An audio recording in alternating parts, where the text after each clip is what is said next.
Ang kwentong ito ay hango sa totoong buhay. Karanasan ito ni Lunoy. Taong 1960, Consuegra, Leyte.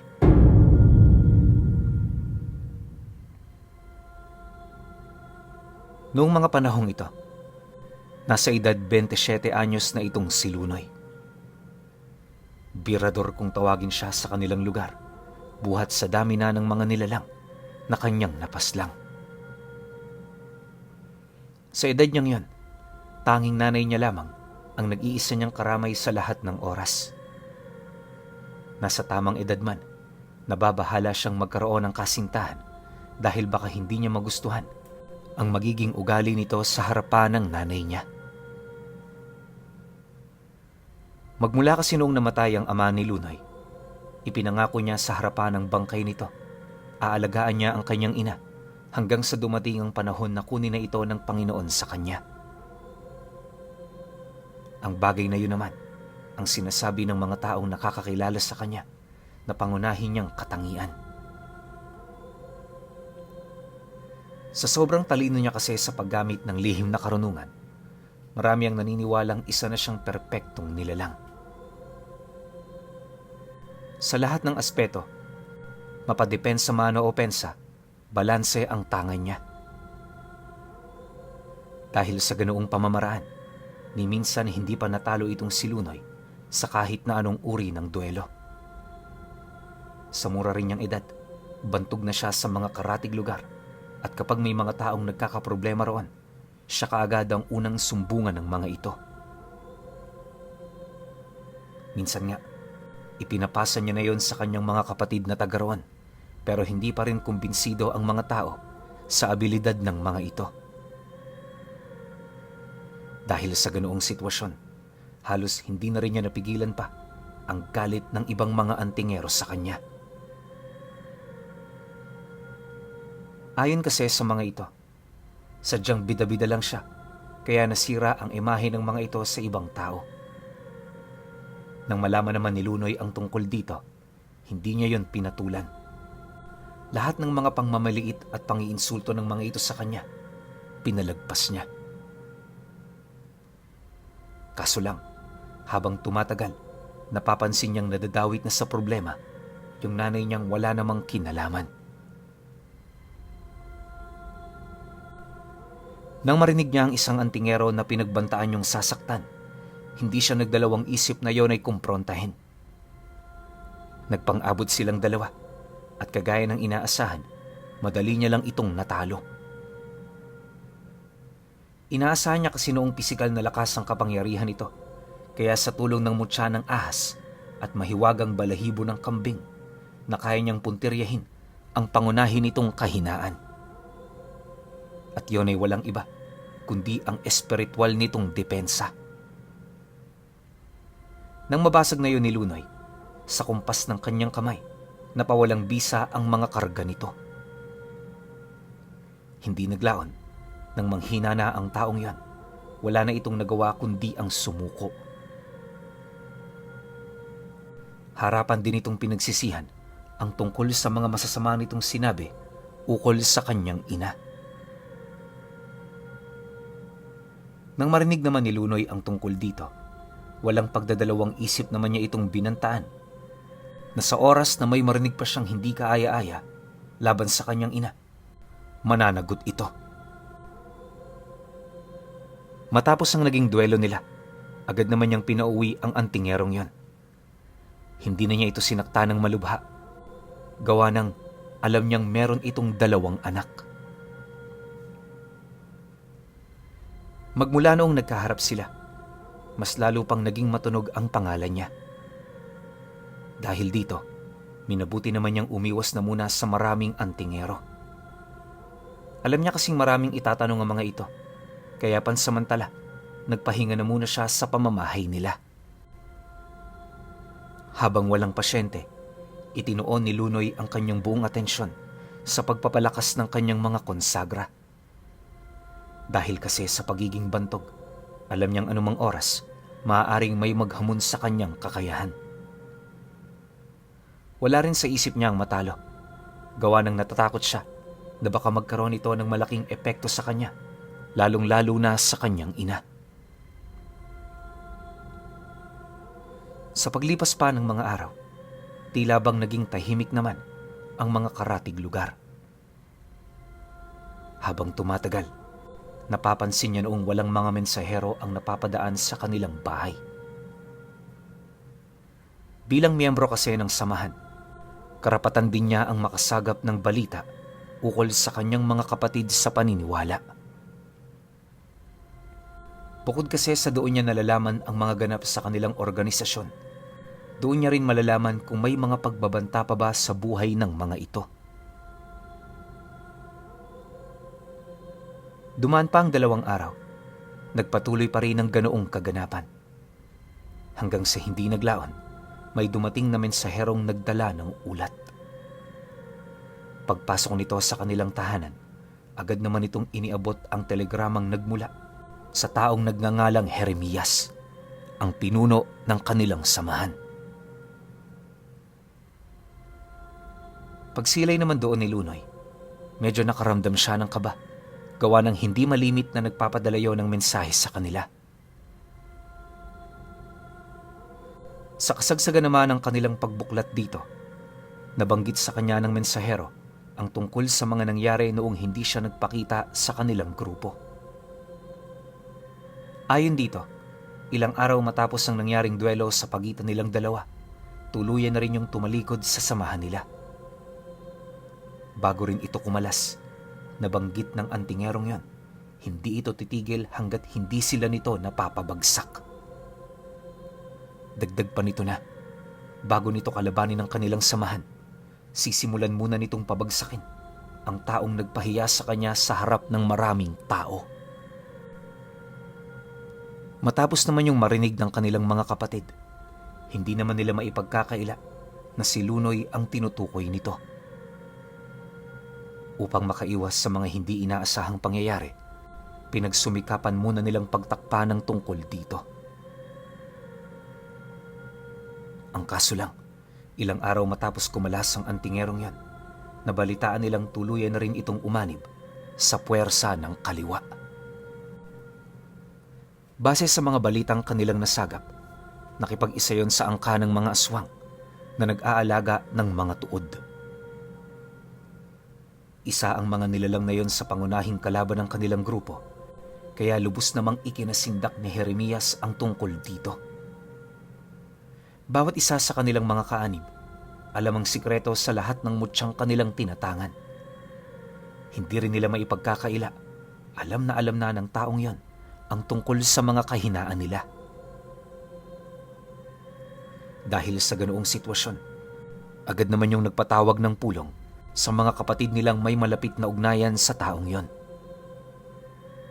Sinikap kasi ni Jeremias na mabawi ang antingero, ngunit sa kasamaang palad, lahat ng ipinadala nila para makumbinsi ito, hindi na nakabalik pa. Magmula noon, nagsimula na ring baluti ng kakaibang enerhiya ang kabuuan ng baryong kinaroroonan ng grupo. Ultimo ang mga mensahero, takot na takot dito, kaya dumaan pa ang mga araw na hindi sila nakahingi ng tulong sa mga kapatid nilang nasa malayo. Nabago lang ang kaganapang yon nang pinagalaw na ni Jeremias ang alaga nitong dunlo. Kung hindi ninyo na itatanong, isang engkanto ang dunlo na kalimitang nasa wangis ng isang dambuhalang bulaklak.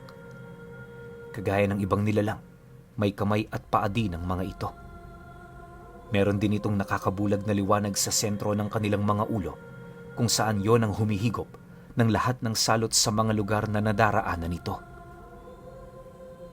Yun nga lang, kahit simple lang ang abilidad ng nilalang na yan, katakatakot pa rin ang nagiging kapalit nito sa taong tumawag dito. Isa yun sa mga rason kung bakit hindi gaanong nasisilayan ng tao ang mga dunlo. Bukod kasi sa wala ito sa mundo na ating kinagagalawan, napapadpad lang din ito sa ating lugar sa oras na may tumatawag sa kanila. Kadalasan, mga dibino at mga ermitanyo lang din ang may kakayahang gumamit sa mga ito. Napakadalang na may makakontrol doong antingero dahil sa nangangailangan nito ng hindi masukat na pananampalataya. Kinakailangan kapag tinatawag ang dunlo, alam mong kaya mo itong mautusan at mapangibabawan. Nang marinig naman niya ang tungkol sa bagay na yan, hindi naman niya maipagkakaila na seryoso nga ang pinuno nila sa mga bantang kanilang kinakaharap. Pagkaraan pa ng ilang minuto nilang pag-uusap, agad naman niyang naitanong ang tungkol sa plano ng kanilang grupo. Wala kasing nakasaad sa mensahe, kaya umasa siyang alam ito ng mensahero. Pagkarinig naman ito sa kanyang sinabi, binulungan naman siya nito na komplikado ang tungkol sa mensaheng yon. Kung hangad niya itong malaman, kinakailangang humanap sila ng lugar kung saan pribado silang makakapag-usap. Dahil sa sinabi nito, agad naman yung dinala ni Lunoy sa loob ng kanyang silid na punong-puno ng mga pangontra at sabulag. Pag-upo naman nilang dalawa sa lugar na yon, matyaga naman siyang naghintay sa mga bagay na sasabihin nito sa kanya. Maya-maya pa nang magkaroon na rin yun ng lakas ng loob para magsalita, agad naman yung nagwika sa kanya ng, "Nasa harap ng digma ng ating samahan. Sumugal sa dunlo si Tandang Jeremias dahil alam niya, hindi sapat ang kasama niya sa baryo. Kaya kami nandito ngayon ay para kumalap ng tulong mula sa inyo. Hindi ako sigurado kung papayag ka. Alam naman naming prioridad mo ang iyong ina. Pero sana, Ginoong Lunoy, kung may mapag-iiwanan ka sa kanya, mas mainam na makiisa ka. Kapag natalo kami rito, susunod din kayo. Kaya wala kayong pagpipilian kundi ang lumaban kasama namin. Maghanda na ho kayo at sabay na tayong babalik sa baryo." Dahil sa sinabi nito, wala naman siyang nagawa kundi ang sumang-ayon. Sa isip-isip niya noong mga oras na yon, obligado talaga siyang sumunod, lalo pat wala naman siyang mapagpipilian. Sa pagsapit naman ng gabi noong mismong araw, naghanap na siya ng mga taong pwedeng magbantay sa kanyang ina habang siya ay wala. Mahirap man yung gawin para sa kanya, kinakailangan niyang magpakatatag alang-alang sa kanilang hinaharap. Sa kanyang paglilibot naman noon sa kanilang lugar, narinig niya ang tungkol sa isang manggagamot na nakatira sa paanan ng bundok. Hindi ito kasapi ng kanilang samahan, kaya agad naman niya itong pinuntahan. Nang mahanap na nila ang pamamahay nito, hindi naman siya nagdalawang isip doong lumapit. Pagkatok niya sa pinto, agad namang tumambad sa kanila ang isang matandang babae na nag-iisa na lamang sa buhay. Pagsilay naman ito sa kanyang mga karga, agad naman yung nagtanong ukol sa kanilang kailangan. Dagdag pa ng matandang yan, kung may pabor silang hihingiin dito, mas mainam na maglaan sila ng kabayaran. Sa panahon kasi noon, aminado itong wala ng libre. Pagkarinig naman ni Lunoy sa sinabi nito, napangiti lang naman siya, gawa ng isa ang katangiang napansin niya sa katangian ng mga manggagamot na tumalikod na sa larangang tinatahak nito. Alam ni Lunoy na malalim ang dahilan ng matanda, kaya minabuti niyang wag na muna itong husgahan. Sa pagpapatuloy naman ng kanilang pag-uusap, itinuro ng matanda ang nais nitong maging kabayaran sa gagawin nitong pagbabantay sa nanay niya. Nang mapagtanto naman niya ang nais nitong ilahad, agad naman siyang umalma, gawa ng ang mutyang yon ang isa sa mga pangunahin niyang gamit pagdating sa pisikal na kumbate. Nang marinig naman yon ng matanda, biglaan naman yung ngumisi habang nagwiwikas sa kanya ng, "Ayaw mong ibigay? Mas mahalaga pa ba ang gamit na yan sa buhay ng iyong inay? Isa kang suwail na bata. Walang utang na loob." Pagkarinig naman ni Lunoy sa sinabi nito, agad naman niyang hinubad ang mutya sa kanyang leeg, sabay sagot sa matandang yun ang, "Walang katumbas na gamit ang nanay ko. Alagaan mo Dahil kapag may nangyari sa kanyang masama, hindi ako magdadalawang isip na putulan ka ng ulo. Bayad kita. Sobrang mahal pa ng presyo mo. Kaya gawin mo ang trabaho mo. Pagkalahad naman niya ng mga katagang yon, humagikgik lang naman ng manggagamot habang ginagabayan ng kanyang ina patungo sa loob ng bahay nito. Maya-maya pa, nang sumarado na ang pinto, hindi na rin sila nagdalawang isip na magpatuloy sa kanilang paglalakad. Habang binabagtas nila ang daan, panay naman ang kanyang pagsilay sa bahay hanggang sa kalaunay na sipat na lamang niya ito na biglang naglaho matapos masinagan ng liwanag ng buwan. Nang mapansin naman ito ng mensahero, may nabanggit ito sa kanya ukol sa isang matandang babaeng gumagala sa lugar na yon. Walang makapagsabi kung saan yun nagmula, pero base sa mga matatanda, matagal na yun sa lugar. Naniniwala rin ng mga ito na dati yung manggagamot, ngunit nang mamatay ang pamilya nito, nagsimula na yung lumihis sa landas na dapat sana'y tinatahak nito. Namuhay yon bilang ermetanya sa lugar, nakalimitan namang humihingi ng karga kapalit ng tulong na maibibigay niya sa mga taong aksidenteng nakatuklas sa kinaroroonan nito.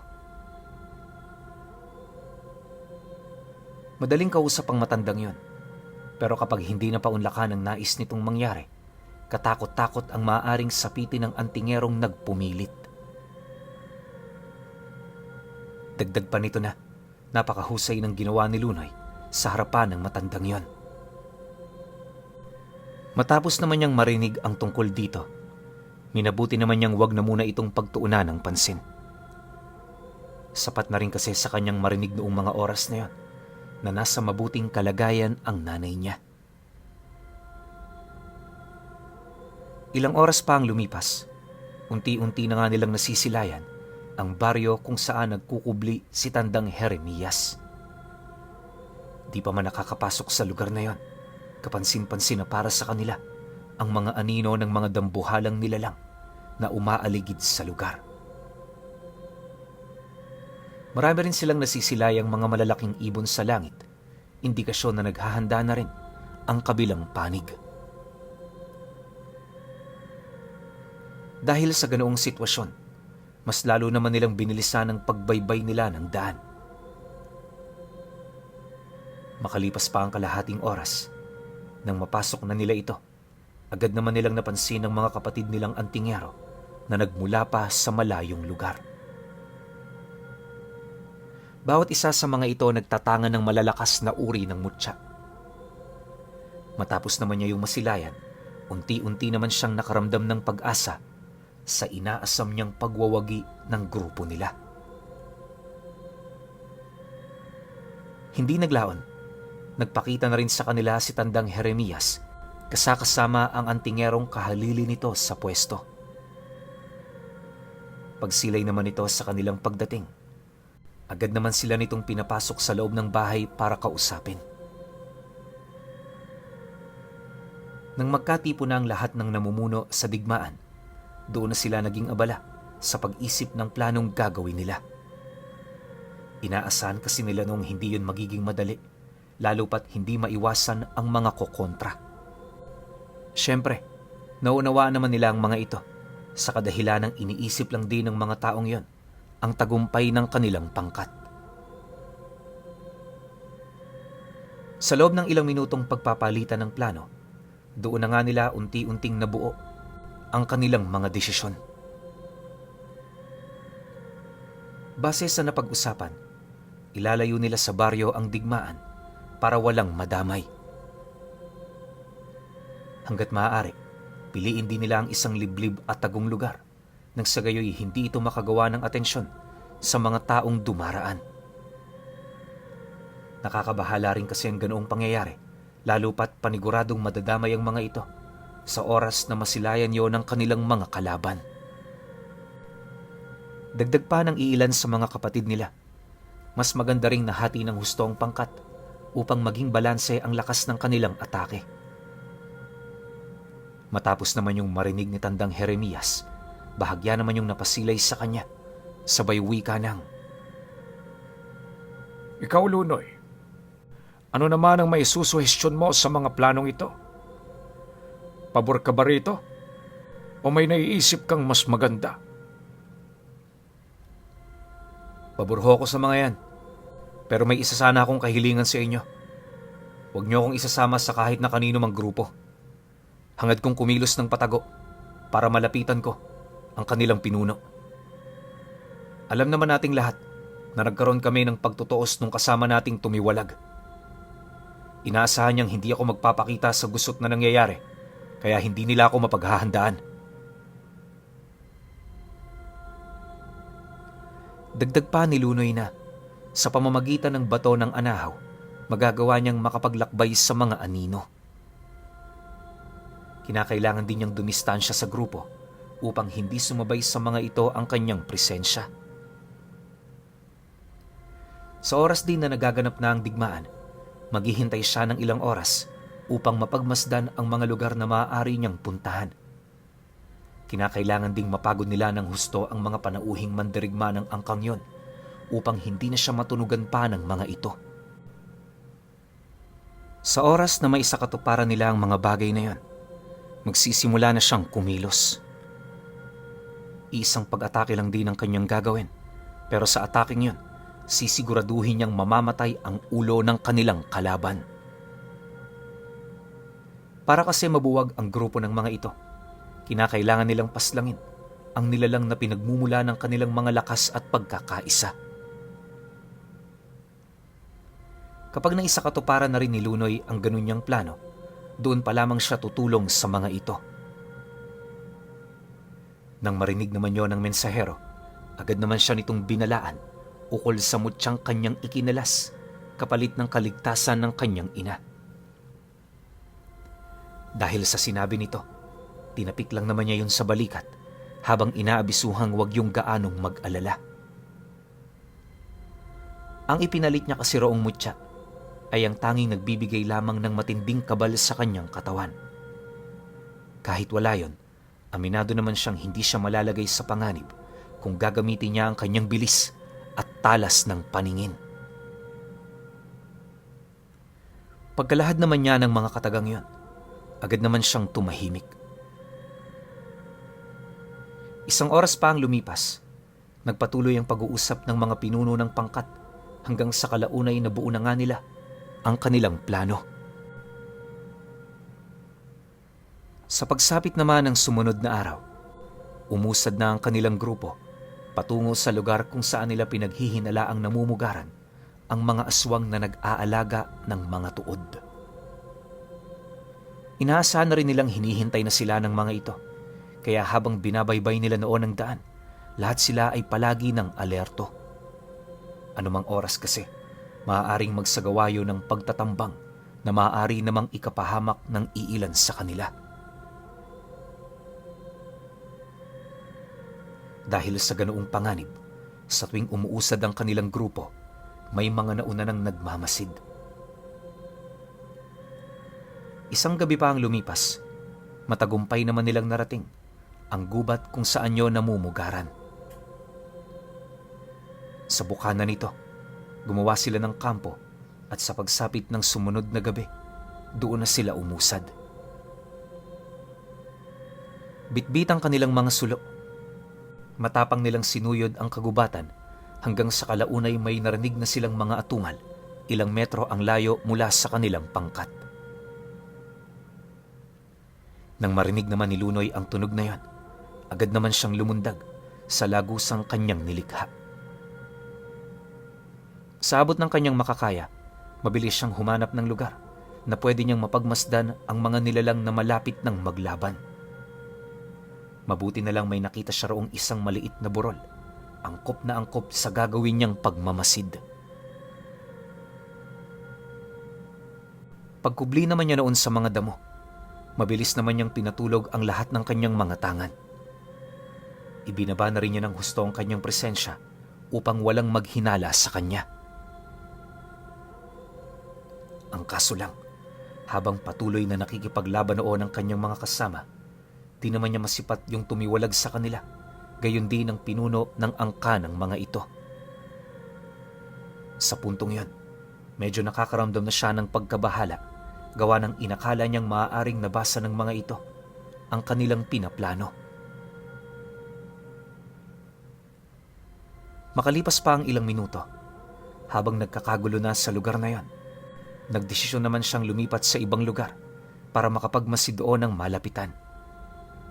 Ngunit nang akmang tatayo na siya, may narinig naman siyang pag-angil sa likod niya. Bago pa man niya yun makita, mabilis naman siya nitong inundayan ng saksak sa kanyang likod na siya namang agarang tumagos sa lupa. Sa sobrang bilis ng pangyayari, halos hindi niya na yon nailagan. Pagsilay naman ng nilalang sa kanyang kalunos-lunos na sitwasyon, tumawa lang naman ito na para bang matagumpay na siya nitong napatay.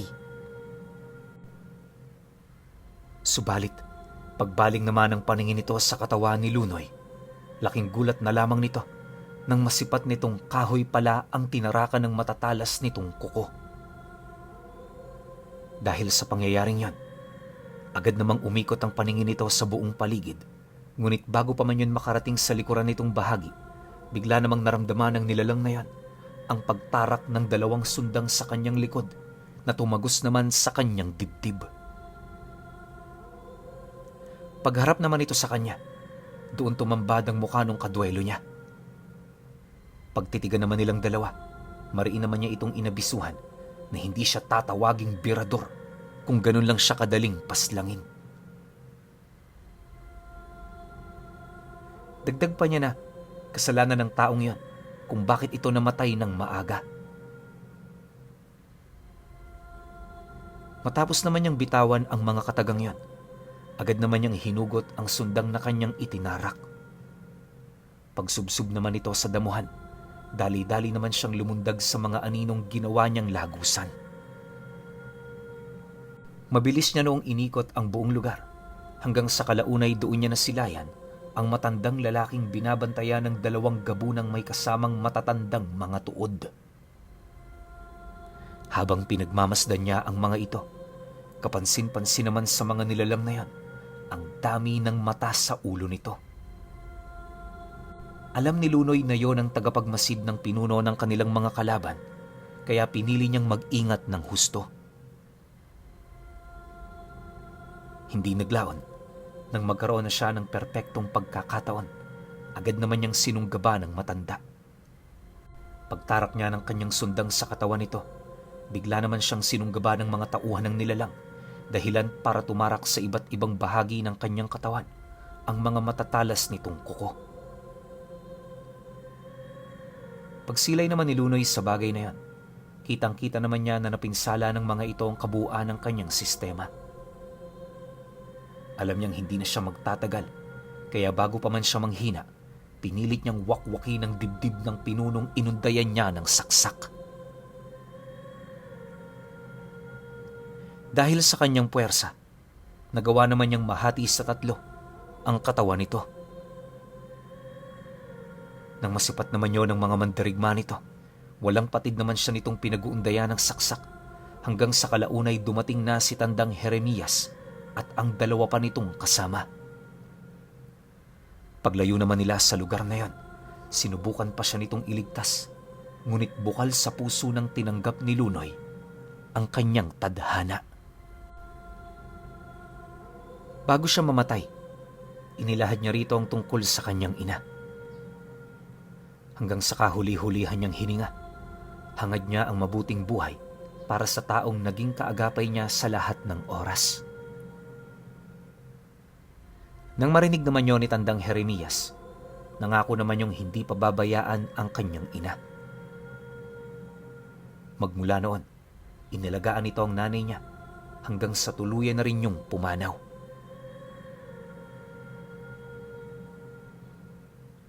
Ngayong nasa lihim na ang samahang minsang kinaaniban ni Lunoy, marami pa rin sa mga kaanib ang nananatiling bilib at kumbinsido sa talambuhay ni Lunoy, ang birador na sumali sa digmaan.